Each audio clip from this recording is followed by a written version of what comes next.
अस्सलाम वालेकुम, आप देख रहे हैं हो क्या रहा है। मैं हूं Faisal Abbasi, group editor 92 news. Irshad Ahmad Arif सब साथ हैं। शुक्रिया इरशाद साहब आपका। प्रोग्राम में हमें ज्वाइन कर रहे हैं पाकिस्तान तहरीक इंसाफ के सीनियर रहनुमा उस्मान डार साहब। उस्मान साहब, thank you very much for your time. आपसे गुफ्तगू करते हैं।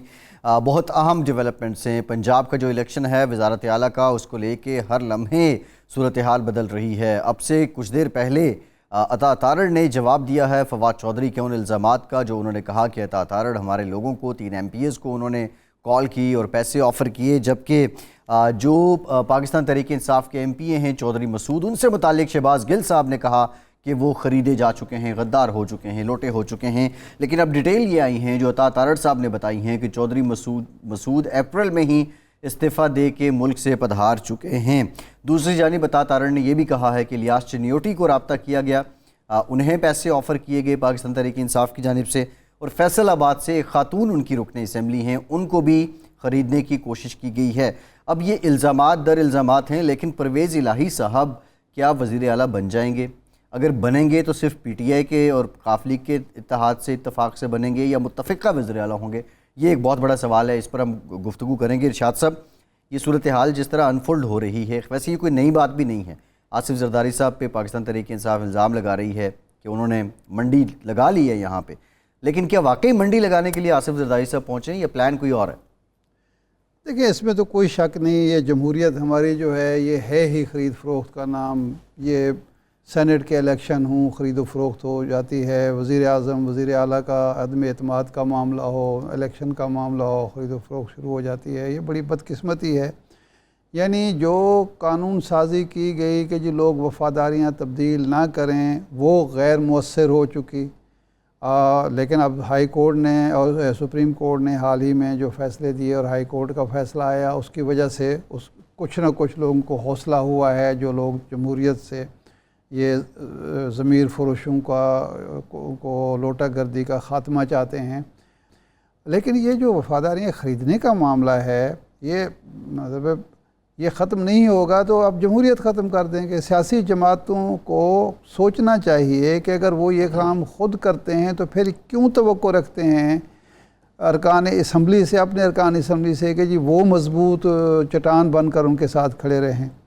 मुझे तो ये ख़्याल था कि ज़रदारी साहब जब चौधरी शुजात साहब के पास गए हैं तो वो बजाय इसके कि शुजात साहब से ये कहते हैं कि जी आप परवेज़ इलाही के साथ खड़े के मुखालिफ खड़े हों, अपने अरकान असम्बली से कहें कि वो चौधरी परवेज़ इलाही को वोट ना दें, वो ये कहते, वो मर्द मुफाहमत मशहूर हैं। और वो बाज़ हमारे जो दोस्त हैं वो तो कहते हैं जी वो सियासत के PhD हैं। ये खाक PhD हैं कि वो महाज़ाराई बढ़ा रहे हैं, लोटा फ़रोशी और ज़मीर फ़रोशी का कारोबार को बढ़ावा दे रहे हैं। और ये नहीं कहते चौधरी शुजात से कि जी परवेज़ इलाही साहब से कहें, यानी ये तो उन्होंने कहा कि वो हमारे उम्मीदवार बन नहीं है, यानी चौधरी परवेज़ इलाही ख़ुद भी अपनी वफ़ादारी तब्दील करें, इमरान खान को छोड़कर हमारे साथ हैं।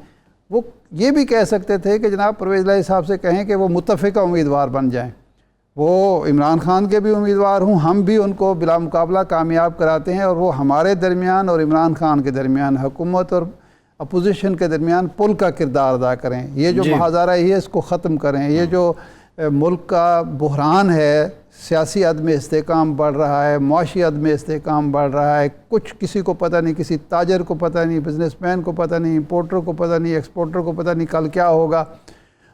इसको ख़त्म करते हैं मिल बैठ के, और परवेज़ इलाही ये किरदार अदा करें या आप ये किरदार अदा करें, उसकी बजाय वो उनको लोटा बनाने पहुँच गए कि जी आप अपने अरकान को कहें कि वो परवेज़ इलाही को वोट ना दे या परवेज़ इलाही साहब वफ़ादारी तब्दील कर दे। तो ये वफ़ादारियाँ तब्दील करने का जो कल्चर है, ये जमहूरियत के लिए नुकसानदेह है, सियासी जमातों के लिए नुकसानदेह है और मुल्क के लिए नुकसानदेह है जी। लेकिन उस्मान डार साहब से हम पूछते हैं कि जनाब डार साहब, आप जो कह रहे हैं कि 50-50, यानी आपके साथी कह रहे हैं 50-50 करोड़ रुपए की ऑफ़र हो रही है, फवाद चौधरी साहब ने आज प्रेस कॉन्फ्रेंस भी की, इसका कोई सबूत भी है? अताउल्लाह तारड़ साहब तो कहते हैं मैं हल्फिया कहने के लिए तैयार हूं कि एक पाई की भी किसी को ऑफ़र नहीं की। देखें, बिल्कुल सबूत मौजूद है इरशाद साहब, और हम जो सुप्रीम कोर्ट जा रहे हैं बाकायदा उन 3 MPs के जिनको इन्होंने कॉल की और जो भी गुफ्तगू हुई वो एफिडेविट के ऊपर उन्होंने लिख कर सारा जिस तरह एक उन्हें ऑफर्स दी गई हैं वो सुप्रीम कोर्ट ऑफ पाकिस्तान में इंशाल्लाह ताला हम कल होंगे और दूध का दूध पानी का पानी हो जाएगा। میں آپ کے پروگرام سے سوال اٹھاتا ہوں کہ ہمارے پاس تو 188 ممبرز ہیں ارشاد صاحب، اور ان کے پاس ہے تقریباً 177 ہے یا 178 ہیں، تو ہمیں تو کسی کو پیسے آفر کرنے کی ضرورت ہی نہیں ہے.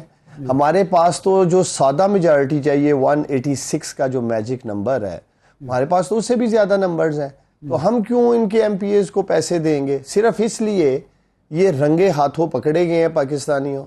اور اس بشرمی کو اور آپ کے سامنے جس طرح آپ نے درست فرمایا ارشاد صاحب، 45-50 ڈگری گرمی میں لائنوں میں لگ کر پنجاب میں تبدیلی کے لیے ووٹ دیا تھا. یہ بہت ریزنٹمنٹ آئے گی، اس کے نتائج اچھے نہیں نکلیں گے. میں ان اپورٹڈ حکومت والوں کو بتا دوں، اگر انہوں نے کوئی ایسی حرکت کی تو مجھے ایسے لگتا ہے کہ جس جوش جذبے کے ساتھ لوگوں نے، پنجاب کے لوگوں نے اپنے ووٹ کے ٹھپے سے اس امپورٹڈ حکومت سے انتقام لیا تھا کہ لاہور کی سڑکوں پہ نہ لوگ نکل آئیں. یہ 22 جولائی کو اگر اس طرح کا کھیل کھیلا گیا پھر لوٹا کریسی کا. اب ارشاد صاحب یہ پاکستان تحریک انصاف الزام تو لگا دیتی ہے، ثبوت دینے کی بات آتی ہے تو کہتے ہیں جی ہم عدالت میں جا رہے ہیں. یہی یہ الزام لگاتے تھے جی سندھ ہاؤس میں خرید و فروخت ہوئی ہے، اس کو ثابت نہیں کر پائے. یہی یہ الزام لگاتے تھے جی امریکن ڈپلومیٹس کے ساتھ ان کے لوگ ملتے رہے، اس کو بھی یہ ثابت نہیں کر پائے. اب یہ محض صرف آپٹکس کو برابر کرنے کی کوشش کرتے ہیں اور پھر اس کے بعد اگلا چیپٹر آ جاتا ہے. ایک بھی الزام جو ہے اس طرح کا ثابت تو یہ کر نہیں پایا. اگر یہ سپریم کورٹ میں جا رہے ہیں تو سپریم کورٹ میں کوئی ثبوت لے کر جائیں گے نا. عدالت کے سامنے تو آپ بیان بازی نہیں کر سکتے، عدالت کے سامنے تو کوئی نہ کوئی ثبوت رکھیں گے. وہ کہہ رہے ہیں بیان حلفی دیں گے. وہ بیان حلفی بھی تو ایک ثبوت ہوتا ہے نا. بیان حلفی ایک ایم پی اے اگر دیتا ہے اور وہ غلط ثابت ہو تو وہ نااہل ہو سکتا ہے.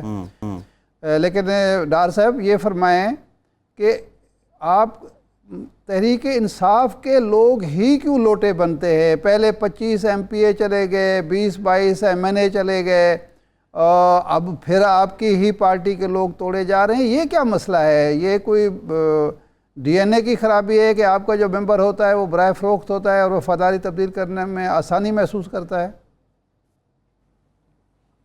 دیکھیں ارشاد صاحب، بڑا زبردست سوال کیا آپ نے. سب سے پہلے تو میں آپ کے ویورز کو، پاکستانیوں کو یہ یاد دلانا چاہتا ہوں کہ 1100 ارب روپے پاکستانیوں جو نیب میں انہوں نے ڈاکہ ڈالا تھا آتے ہی، 1100 ارب روپے کا میں آپ سب کو یاد دلانا چاہتا ہوں. اگر شاہ صاحب اس 1100 ارب میں سے یہ 20-25 ارب لگا بھی دیتے ہیں پنجاب حکومت چھیننے کے لیے، مرکز میں بشرمی اور ڈٹھائی سے بیٹھے رہنے کے لیے، تو کون سی بڑی بات ہے؟ ایک تو آپ کو پتہ ہونا چاہیے کہ موجودہ امپورٹڈ حکومت نے 1100 ارب روپے کا پاکستانیوں ڈاکہ ڈالا تھا جو نیب قوانین میں انہوں نے ترمیم کی آتے ہی. اب آپ کے سوال میں آتا ہوں کہ پی ٹی آئی والوں کی طرف کیوں ہی ہوتے ہیں یہ. پہلے تو ہمیں یہ تسلیم کرنا ہوگا کہ کس معاشرے میں ہم رہ رہے ہیں، کس انوائرمنٹ میں ارشاد صاحب ہم رہ رہے ہیں. اور دوسرا، پاکستان تحریک انصاف والے جس طرح انہوں نے اقتدار میں رہ کے لوٹ مار کر کے حرام کا پیسہ اکٹھا کیا ہوا ہے، اس کی چمک دکھاتے ہیں ہر آئے روز لوگوں کو. تو کچھ چند لوگ ایسے ہیں، جیسے میں نے آپ کو کہا کہ اگر انہوں نے زندگی میں اتنی بڑی رقم نہیں دیکھی تو کسی کا بھی اس طرح ایمان ڈول سکتا ہے شاہ صاحب کہ چلے میں 50 کروڑ. لیکن عثمان صاحب، ڈار صاحب آپ نظریاتی، زندگی کے 10 سال آرام سے گزر جائیں گے. آپ کے لیڈر نظریاتی، آپ کے لیڈر نظریاتی، آپ کے کارکن نظریاتی، آپ کی جنگ کرپشن کے خلاف، لیکن آپ کے لوگ ہی بکاؤ مال بن کے کرپشن کی نظر ہو جاتے ہیں. آپ سمجھتے ہیں کہ غلطی ہوئی ہے کچھ لوگوں کو پک اینڈ چوز کرنے میں؟ نہیں، ایسی بات نہیں ہے. دیکھیں اس نظام میں ارشاد صاحب ماشاءاللہ ان کا بڑا وسیع تجربہ ہے، انہوں نے پالیٹکس کو بڑا قریب سے دیکھا ہے. اب آپ مجھے بتائیں اس نظام میں سے سارے فرشتے کہاں سے آپ ڈھونڈ کے لا سکتے ہیں؟ ہم نے تو چھانگا مانگا کی بھی سیاست دیکھی ہے. 17 جولائی کے انتخابات میں پاکستانیوں نے لوٹوں کا کیا ہے، اور میرا نہیں خیال کہ مزید کوئی شخص لوٹا بننے کے لیے تیار ہوگا. ہمارے 188 پورے ہیں، لیکن ہمارا کام ہے عوام کو آگاہی دینا کہ ہمارے لوگوں کو 25-50 کروڑ روپے تک آفر ہو رہی ہے کہ اپنے ضمیر بیچیں. اور میں سمجھتا ہوں کہ ایسے مناظر تو کم از کم ہم نے نہیں پہلے دیکھے. میں میڈیا کا شکر گزار ہوں ارشاد صاحب، میں آپ جیسے الحمدللہ صحافیوں کا شکر گزار ہوں. دیکھیں آپ کو بھی زندگی میں بڑی اپرچونٹیز ملی ہوں گی شاہ صاحب، لیکن آپ نے اپنی خودداری کا سودا نہیں کیا.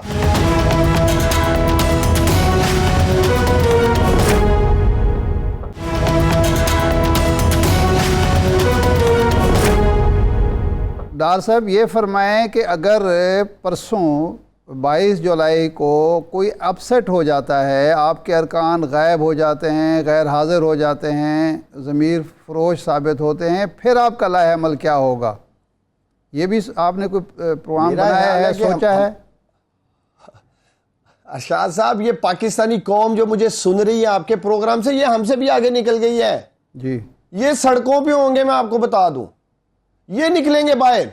अच्छा जैसे अवाम ने 17 जुलाई को जीत छीनी है जी, हमने अपनी जीत छीनी है, हमने पहरा दिया बैलेट बॉक्सेस के ऊपर। अच्छा। क्या इलेक्शन कमीशन ऑफ पाकिस्तान ने प्री पोल धांधली नहीं की? मैं आपके प्रोग्राम में सवाल उठाता हूं। बुजुर्ग लोग आए, घंटों घंटों लाइनों में लग के, पता चला जी 2018 के इलेक्शन में जिस पोलिंग स्टेशन पे इसी हल्के में वोट डाला था वो उठा के शादमान फेंक दिया है, रेलवे स्टेशन फेंक दिया है, डिफेंस में फेंक दिया है। क्या ये प्री पोल रिगिंग नहीं थी? मैं सवाल उठाता हूं, बड़ा जबरदस्त सवाल शाह साहब आपने किया है, और मैं उम्मीद करता हूं कि चीफ इलेक्शन कमिश्नर सिकंदर राजा सुल्तान जो है वो मुझे सुन रहे होंगे।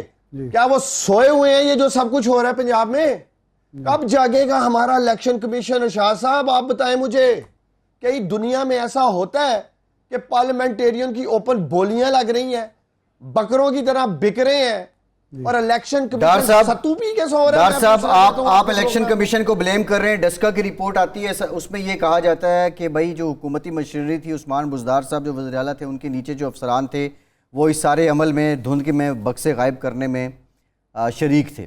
उसके बाद कुछ अफसरान के तबादले भी हुए। दे उनको सजाएं अगर उन्होंने कुछ किया है। अच्छा, दूसरी बात, हुकूमत आपकी थी, अफसरान आपके मातहत थे। दूसरी बात, जब इससे पहले सादिक संजरानी साहब को चेयरमैन सेनेट बनाया जाना था, उस वक्त नून लीग अपोजिशन सेनेट में अक्सरियत हासिल कर सकती थी, लेकिन आपने, आपकी जमात ने और पीपल्स पार्टी ने मिलकर सादिक संजरानी साहब को चेयरमैन सेनेट बना दिया था। ये भाव ताओ, ये एक दूसरे के साथ लैक स्लैक, ये तो कोई नई बात नहीं है उस्मान डार साहब। देखिए, सेनेट इलेक्शन में जब हम वफाक की सीट हारे थे, और हमने क्या किया था, हमने इलाकी जुरत का मुजाहरा किया था। अरशाद साहब और फैसल साहब, मेरे लीडर ने अगले दिन ही इत्माद का वोट लिया था। मैं आपको यकीन दिलाता हूं कि पंजाब के नताइज देखने के बाद इनके 5-7 MNAs हमारे साथ राब्ते में है। आगे की टिकटें कहते हैं हमें कंफर्म की जाएं, हम वोट नहीं देते। आज मैं क्लेम करता हूं, चैलेंज करता हूं, अगर ये नलायके आला शहबाज शरीफ इत्माद का वोट पाकिस्तानियों ले असेंबली में, ये नहीं इन्हें पूरे वोट मिलेंगे। ये डार साहब, ये 5 वोट अगर हलाकी जो का मुजाहरा करें इमरान खान की तरफ। डार साहब, ये जो आपने बात की है कि 5-7, ये कुछ फिगर एग्जैक्ट बताएं, ये 5 हैं, 6 हैं, 7 हैं, और ये किन इलाकों से उनका ताल्लुक है जो आप वो नून लीग छोड़ना चाहते हैं? असेंबली से इस्तीफा दे देंगे ये लोग या वफादारियां तब्दील करेंगे? देखिए शाह साहब, बड़ा अच्छा आपने सवाल किया है जी।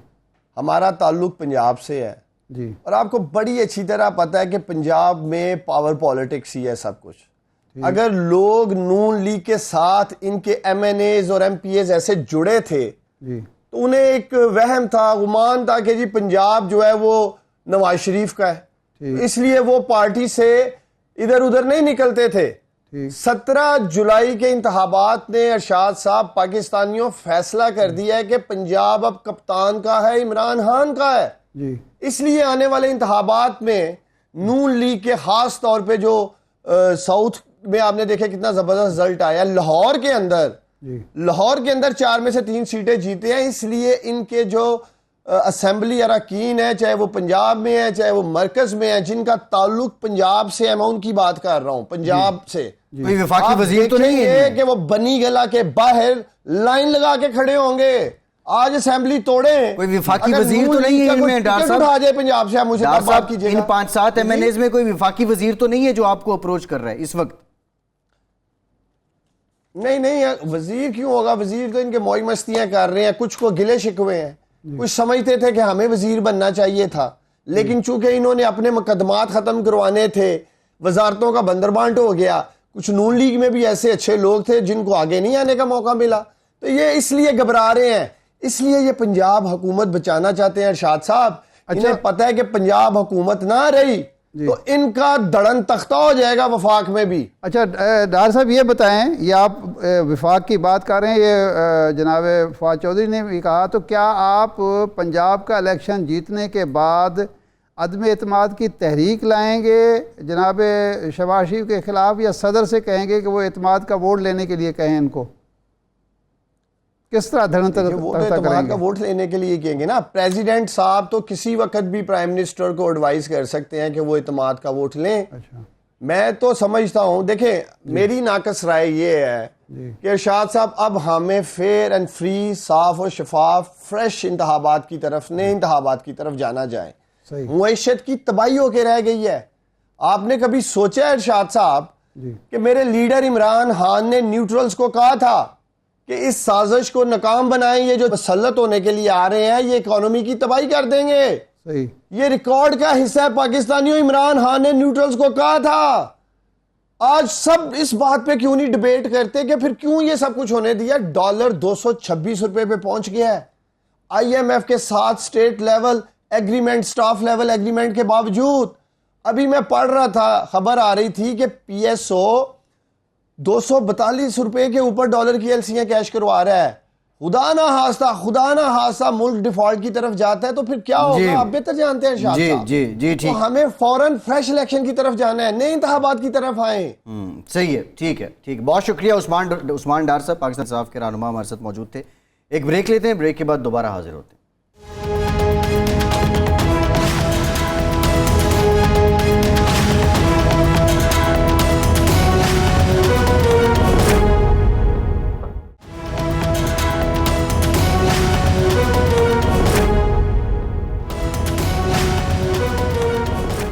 بریک کے بعد ایک بار پھر سے آپ کو خوش آمدید کہیں گے. ہمیں جوائن کیا ہے وزیراعظم کے مشیر برائے امور کشمیر اور پاکستان پیپلز پارٹی کے سینئر رہنما قمر زمان قاہرہ صاحب نے. قاہرہ صاحب، ابھی ہمیں یہ کچھ بیان حلفی جو ہیں وہ موصول ہوئے ہیں، اور اس میں جو عامر عنایت ولد عنایت اللہ خان صاحب ہیں، یہ پی ٹی آئی کے ایم پی اے ہیں، اور اس کے ساتھ دوسرے ہیں ملک غضنفر عباس صاحب. انہوں نے بیان حلفی دیے ہیں کہ 25 کروڑ روپے کی پیشکش کی گئی ہے عطا اللہ تارڑ صاحب کی جانب سے. پیپلز پارٹی نے جمہوریت کے لیے بڑی قربانیاں دی ہیں. آپ نہیں سمجھتے کہ اگر ایک جماعت کو اکثریت حاصل ہو گئی ہے تو جمہوری لحاظ سے حکومت بنانا بھی اسی کا حق ہے؟ یہ بھاؤتاؤ کا الزام آپ پہ لگ رہا ہے. دیکھیے، آج اس سے پہلے بڑا انتہائی ولگیرٹی کے رنگ میں زرداری صاحب کا ذکر کرتے ہوئے جو سابقہ اطلاعات کے وزیر ہیں، جو سوائے بدبودار گفتگو کے اور کیا کریں گے، ان کا سائل ہی ہے. اب انفارچونیٹلی مجھے بھی ایسے الفاظ استعمال کرنے پڑے، بعض اوقات انسان مجبور ہو جاتا ہے. لیکن گزارش یہ ہے کہ آج عطا اللہ تارڑ صاحب سے ان الزامات کے بعد، ان ایفیڈیوٹ کے بعد، اس ڈرامے کے بعد انہوں نے باقاعدہ پریس کانفرنس میں کہا ہے کہ میں حلف دیتا ہوں. جی. اب ایک بندہ جس پہ الزام ہے وہ کہتا ہے میں قرآن پہ ہاتھ رکھ کے میں مکہ مدینے جا کے حلف دینے کو تیار ہوں کہ میں نے نہ کسی کو پیسے دیے نہ آفر کیے ہیں.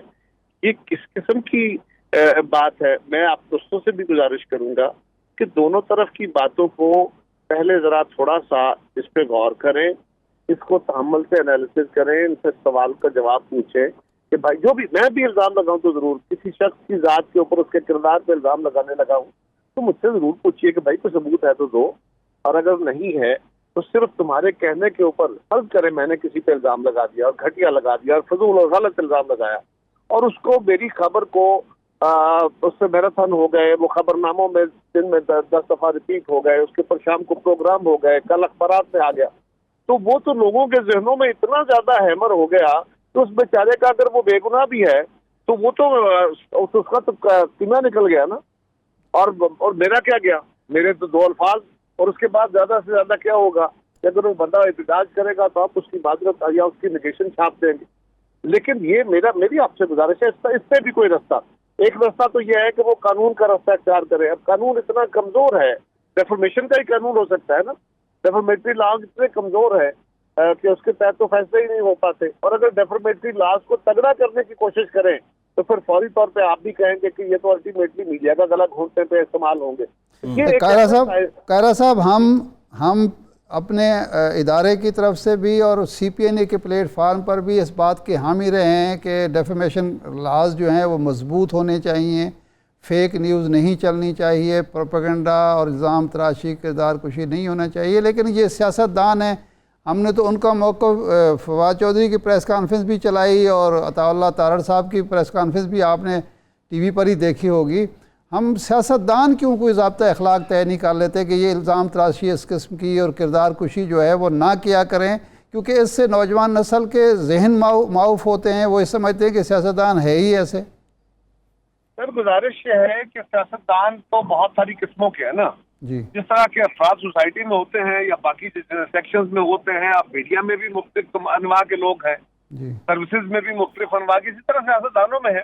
जी, तो सियासतदानों में अगर कोई बंदा फजूल बात करता है, गलत इल्जाम लगा देता है, घटिया गुफ्तगू कर देता है और उसको बार बार रिपीट किया जाता है, आर्ली न्यूज में चलाया जाता है, उसको वॉइस ओवर के साथ चलाया जाता है और उसके ऊपर प्रोग्राम होते हैं, ठीक है उसके नेगेशन भी आ जाती है, दे रहे होते हैं, लेकिन वो इतना हैमर होता है, खबर आ गई, उसकी तरदीद आ गई, तो फिर वो रुक जानी चाहिए ना।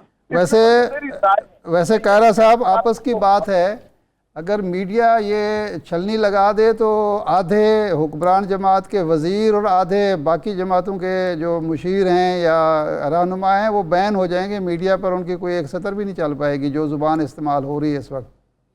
सर मैं तो ये कह रहा हूँ कि एटलीस्ट रिबटल आने की सूरत में उस खबर को तो रोक दिया जाए ना, उस बंदे को चले बैन ना भी। जी सही। और दूसरी बात यह है कि जिम्मेदारी हम सबकी है, जी, सियासतदानों के अंदर भी जो लोग सेंसेबल हैं या ये समझते हैं कि ये गलत तरीका अल्टीमेटली कौम का नुकसान है, सही है, उनको भी करना चाहिए, अदालतों वालों को भी करना चाहिए और मीडिया के अंदर भी सिंगर वॉइसेस को। जी बिल्कुल। अच्छा, एक इससे आगे बढ़ते हैं कल ज़रदारी साहब गए चौधरी शुजा हुसैन साहब के पास कि एक तो उन्होंने उनसे फरमाइश की कि आपके जो अरकान हैं वो हमारे उम्मीदवार को हमजा शहबाज साहब को वोट दें, दूसरी ये कहा जाता है कि उन्होंने कहा कि परवेज़ इलाही साहब हमारे उम्मीदवार बन जाएं। ज़रदारी साहब की शोहरत जो है मर्द मुफाहमत की है, क्या बेहतर ना होता कि बजाय उनकी वफादारियाँ तब्दील कराने के या उन्हें कहने के कि वो इमरान खान को छोड़कर हमारी तरफ आ जाएं, परवेज़ इलाही साहब को मुत्तफ़िक़ा उम्मीदवार क्यों नहीं बना लेते, जिस तरह 1995 में आरिफ नकवी साहब को मुस्लिम लीग और पीपल्स पार्टी दोनों ने मुत्तफ़िक़ा उम्मीदवार बना के बिला मुकाबला कामयाब कराया था। देखिए पहली गुजारिश यह है कि उस वक्त भी आरिफ नकवी साहब को मुस्लिम लीग फंक्शनल थी शायद जिसके वो मेंबर थे, मुस्लिम लीग नून ने उस वक्त भी उनका साथ नहीं दिया था, असेंबली में कंसेंसस नहीं हुआ था। दूसरी गुजारिश नहीं सर नहीं, वो मुस्लिम लीग के ही थे, मुस्लिम लीग ही के थे, उन पर इत्तेफाक राय हुआ था। आपके उम्मीदवार थे मखदूम अल्ताफ़ साहब। नहीं सर नहीं, अगर मैं गलती पे नहीं हूँ, आप यकीनन मुझसे बेहतर जानते हैं, लेकिन मैं गुजारिश करूँ कि उसमें उनके लीडर थे हामिद नासिर चट्टा साहब, जुनेजो ग्रुप। तो जुनेजो ग्रुप के थे मुस्लिम लीग मियां नवाज शरीफ साहब वाली जो मुस्लिम लीग थी ये अलग थी, ये उनके साथ नहीं।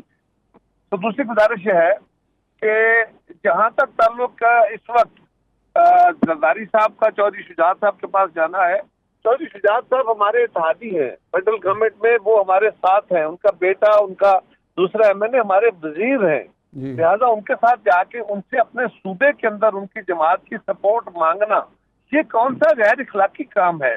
हम ये पीटीआई का भी हक है, वो भी अपने वो इस्तेमाल कर रहे हैं, हम भी जाके, वो भी हमारे इत्तेहादी है ना, जिस तरह परवेज़ इलाही साहब उनके इत्तेहादी हैं, चौधरी शुजात साहब हमारे इत्तेहादी हैं।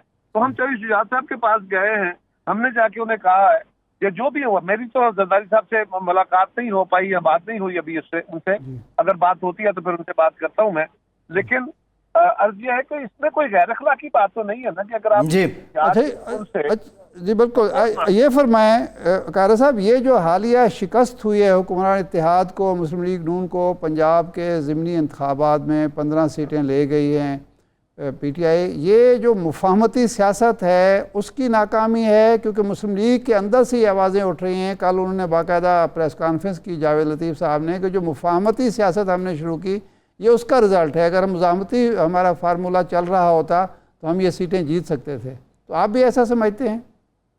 अरे साहब पहली गुजारिश तो ये है कि ये जो खान साहब के बारे में इस वक्त हमारे सारा मीडिया के बहुत सारे दोस्त, सारा नहीं चलो लेकिन बहुत सारे दोस्त हमसे ये तकाजा कर रहे हैं, हमसे ये तवक्को कर रहे हैं, हम पे ये सवाल उठा रहे हैं कि उनकी अक्सरियत हो गई है तो क्या उनको अक्सरियत को हक नहीं है। पहली बात तो यह है कि उनकी अकेले अक्सरियत नहीं है, उनके साथ एक जमात की वोट मिला के है और वो जमात हमारे साथ इत्तेहादी है फेडरल गवर्नमेंट में। تو ابھی یہ بات ہمارا حق ہے. لیکن کل یہی بات عمران خان کو کیوں نہیں کہی جا رہی تھی؟ جس دن خان صاحب کے خلاف ان کے اتحادی ہمارے ساتھ آ گئے اور وہ اکثریت کھو بیٹھے، تو اس کے بعد جو تماشا فیڈریشن میں لگا، جو چودھری پرویز الہی صاحب نے صوبے میں لگایا، جی وہ کیوں نہیں اس وقت ان پہ یہ سوال اٹھایا گیا؟ یہ صرف ہم ہی سے تقاضے کیوں ہوتے ہیں؟ جی جی اچھا دوسری بات کہ مفاہمتی پالیٹکس کے بارے میں ان کا بالکل اپنی رائے درست ہے. دیکھیے ایک چیز ضرور ہے کہ جو بندہ عارف صاحب ہمارا جو قبائلی سٹائل ہے نا، یا ہمارا جو اس وقت معاشرتی طریقہ کار ہے، اس میں جو بندہ مفاہمت نہیں کرتا، لڑائی دھونس دھاندلی جیسے بھی وہ اپنا مسئلہ حل کرتا ہے اور وہ کہتا ہے میں تگڑا ہوں، میں ذہین ہوں، میں ہی سب کچھ ہوں، وہ الٹیمیٹلی ہمارے ہیرو کی طرح ٹریٹ ہوتا ہے، اور ہیروز کے یہی رویے ہوتے ہیں. اچھا قاہرہ صاحب، بہت کم مانا جاتا ہے. قاہرہ صاحب ایک بریف کمنٹ کرتے ہیں. چھوٹی سی تاریخ سن لیجیے ذرا، میری بات ختم ہو گئی. تو عالم دین کو بھی ہیرو نہیں مانا جاتا اور فلاسفرز کو بھی ہیرو نہیں مانا جاتا، بلکہ لڑاکوں کو ہیرو مانا جاتا ہے. یہ الگ بات ہے کہ اس کے ان رویوں سے، یہ جو مزاحمتی رویے ہیں، اس سے الٹیمیٹلی سوسائٹیاں ہوں یا قبیلے ہوں یا افراد ہوں، ان کے نقصان ہی ہوا کر. جی جی اچھا قاہرہ صاحب، ایک اور بھی خبر آئی کہ کچھ غور کیا جا رہا ہے چند لوگوں کے استعفے جو پارلیمنٹ نیشنل اسمبلی میں دیے گئے تھے پاکستان تحریک انصاف کی جانب سے. کیا کچھ سلیکٹڈ استعفے منظور کیے جا رہے ہیں جن میں عمران خان صاحب اور شاہ محمود قریشی صاحب بھی شامل ہیں؟ میرے علم میں نہیں ہے جی ایسا کوئی چیز. کل میں پتہ کروں گا اس کے اوپر. میں نے کہا میں کیونکہ لالہ موسیٰ میں تھا، میں ادھر تھا نہیں جی، اور میری ابھی بات اس پہ ہوئی نہیں. یہ خبر آپ کے پاس ہو سکتا ہو لیکن میرے علم میں ایسی کوئی بات. جی ٹھیک ہے، ٹھیک. بہت شکریہ قمر زمان قاہرہ صاحب، وزیر اعظم بھی ہمارے ساتھ موجود تھے. ایک بریک کے بعد بات کریں گے ڈالر جو ہے وہ بے پر ہی اڑا جا رہا ہے. ہمارے ساتھ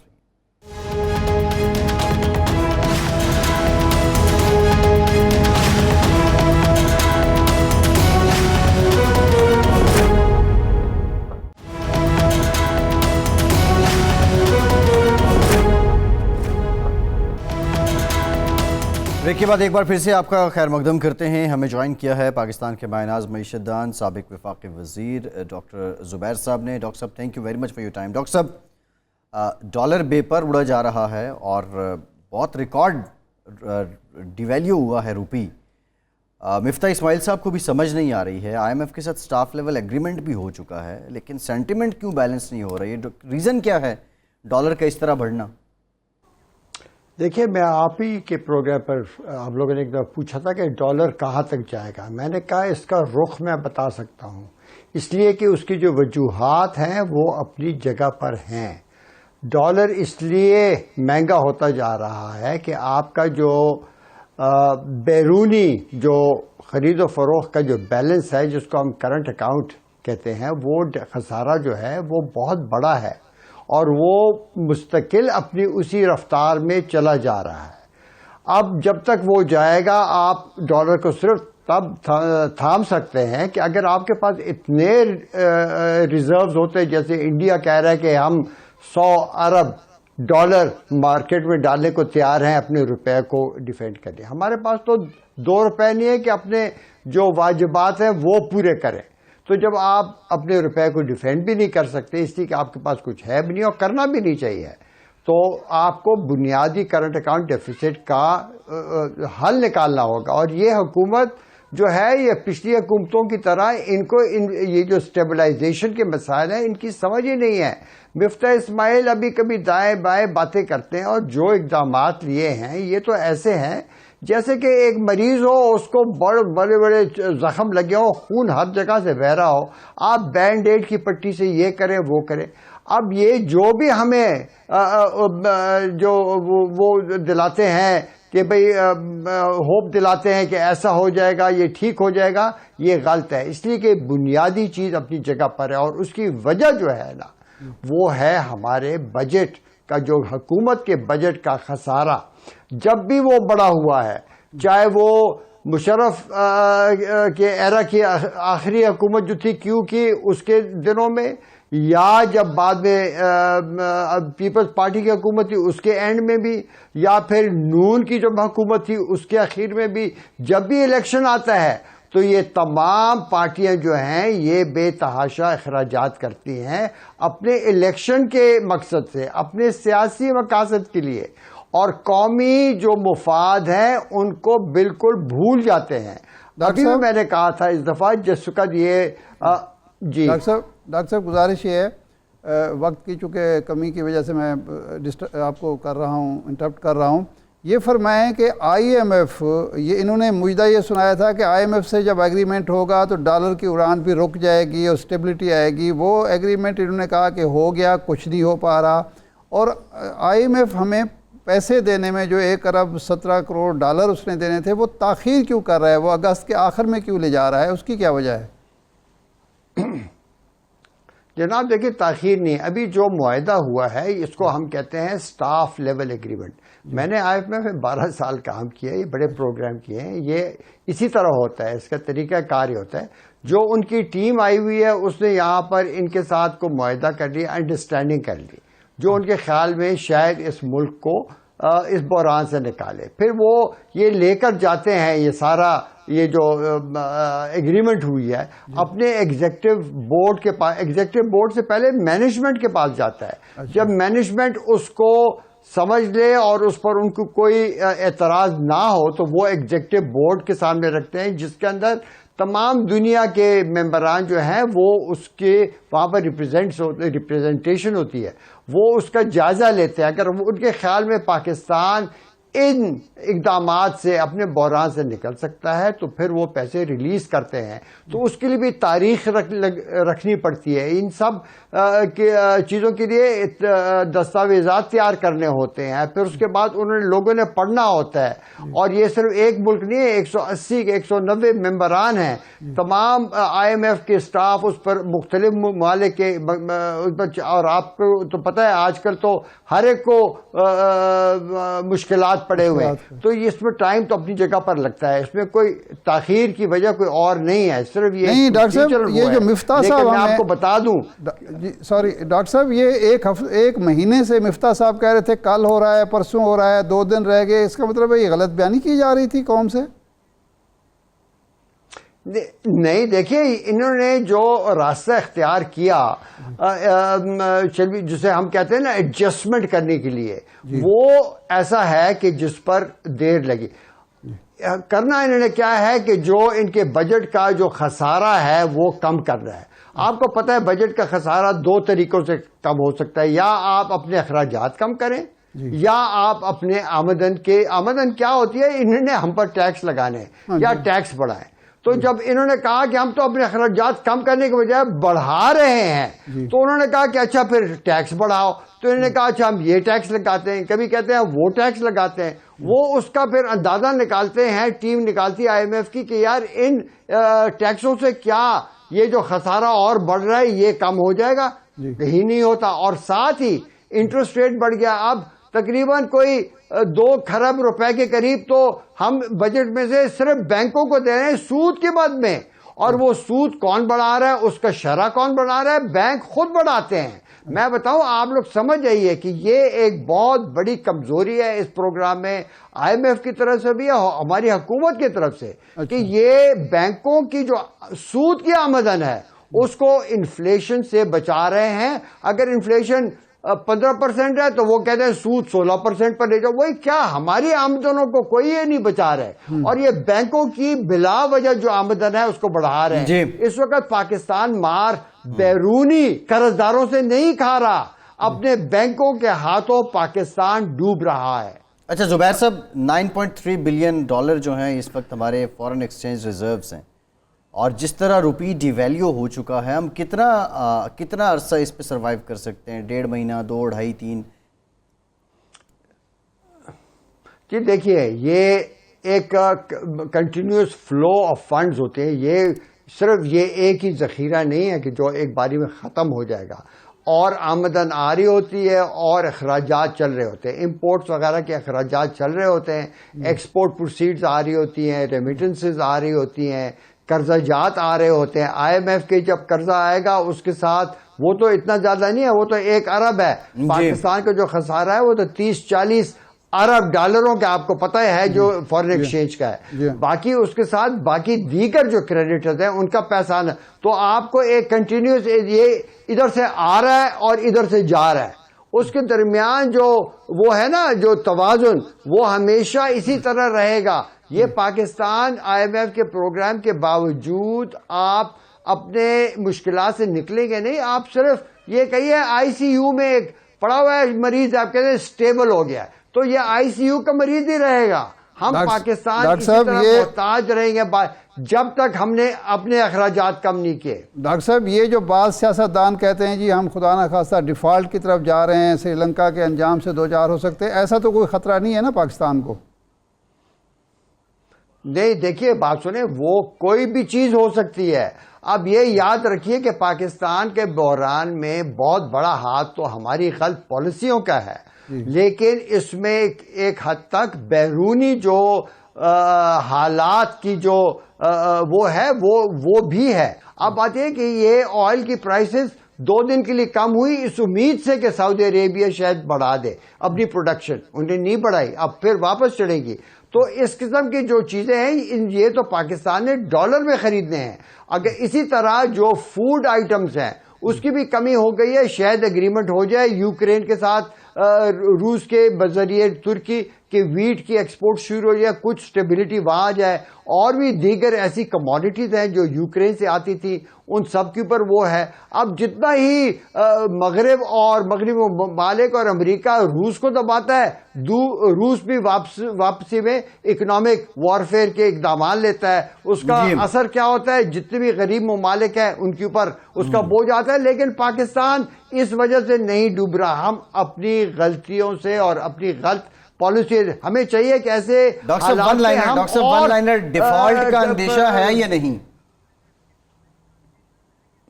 भाई देखिए, इस वक्त तो मैं कहूंगा कि चूंकि IMF का प्रोग्राम हो चुका है तो इस वक्त डिफॉल्ट का जो अंदेशा है इंशाल्लाह नहीं होगा। लेकिन जो हालात हैं ये तो डिफॉल्ट के बराबर ही है कि आप कई चीजों के लिए, इंपोर्ट के लिए आप अप्लाई करते हैं, आप नहीं कर सकते हो। ट्रेवल पर शायद रिस्ट्रिक्शंस कल को लग जाए, कोई और लग जाए, तो रिस्ट्रिक्शंस आहिस्ता आहिस्ता बढ़ती जा रही है। लेकिन मैं पाकिस्तान में और स्पेकुलेशन नहीं बढ़ाना चाहता। मेरे ख्याल में अल्लाह करे कि हम बच जाएं उससे। जी ठीक है, बहुत शुक्रिया डॉक्टर साहब, आपके वक्त आप हमारे साथ मौजूद थे। इरशाद साहब, ये गुफ्तगू आपने सुनी, एक जानिब सियासी दंगल है, दूसरी जानिब ये हालात हैं, और वज़ीर ख़जाना साहब खुद कहते हैं कि समझ नहीं आ रही स्टाफ लेवल एग्रीमेंट के बाद क्यों ये रुपी इतना डिवैल्यू हो रहा है। शायद वो उन्होंने अवाम के सामने ये बात रखी, या हकीकतन उन्हें समझ नहीं आ रही। हल क्या है? सियासी बेयकीनी बहुत बड़ा फैक्टर है, हम बात तो करते हैं। देखें, जब शहबाज शरीफ साहब ने कहा कि मैं अशराफिया से ये तवक्को करता हूँ कि वो कुर्बानी दे, अवाम ने बहुत कुर्बानी दे दी, क्या अशराफिया ने कुर्बानी दी? क्या उस अशराफिया में मियाँ शहबाज शरीफ साहब, जरदारी साहब, उनकी कैबिनेट के अरकान, उनके ख़ानदान, वो लोग हैं शामिल या नहीं हैं? हम तो ये तवक्को करते थे कि कम अज़ कम जो अशराफिया और ख़ास तौर पे हुक्मरान अशराफिया जो हुकूमत में हैं, जिनके पास, वो कम अज़ कम ये ऐलान करते हैं कि बैरून मुल्क जो हमारी जायदादें हैं, हमारे पैसे हैं, हम वतन वापस ला रहे हैं, तो फिर तो कोई बात बन सकती थी। वो तो हुई नहीं है। ठीक है इरशाद साहब, प्रोग्राम का टाइम खत्म हो गया, बहुत शुक्रिया आपका। आज के प्रोग्राम से इतनी इजाज़त दीजिए।